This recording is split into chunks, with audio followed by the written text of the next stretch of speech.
Well, as we all Thank look you. ahead to China's growth story after just this unprecedented shock, you've been taking a closer look at the model altogether. And you've actually been writing in the FT saying that the economy can only grow with more state control rather than less. And you can almost hear the free market economists around the world in shock and awe. Walk us through that case. Well, this is something that we've known for quite a while, but we keep forgetting it, and that is that China is a very unbalanced economy. And by that I mean that household consumption as a share of GDP is among the lowest we've ever seen in history. Now, the problem is that there are basically three good sources of growth in China, if you like. There's consumption, which is very low and we can't rely on it, and thanks to COVID-19, is probably going to contract. There's exports, and China is too big of a country to depend on exports. And then finally, there's private sector investment, most of which is aimed at satisfying exports or consumption. So together, largely because consumption is such a low share of GDP, together those things don't comprise a very large source of demand for China.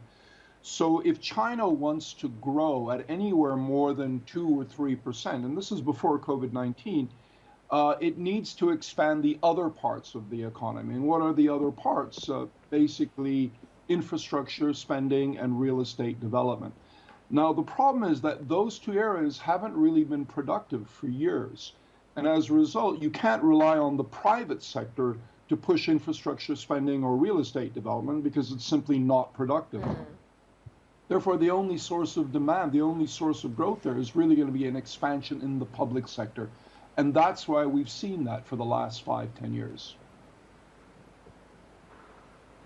And it's interesting that you were talking about a pre-COVID-19 world. And I wonder, post-COVID-19, whether or not state control becomes even more relevant, more important, or do you feel as though the government still feels a degree of pressure to lessen state control? I think the government would like to lessen state control. I think it's a myth that Beijing wants to increase the role of the state and reduce the role of the private sector. But I don't really think they have a choice. If you want growth to be higher than the real underlying growth rate in the economy, and this year that number is probably going to be negative, then you have to expand the public sector. You don't really have a choice. So as long as they have a GDP growth target that exceeds the real underlying growth rate of the economy, and I think it's been roughly twice the real growth rate of the economy, then you have to see an expanding public sector.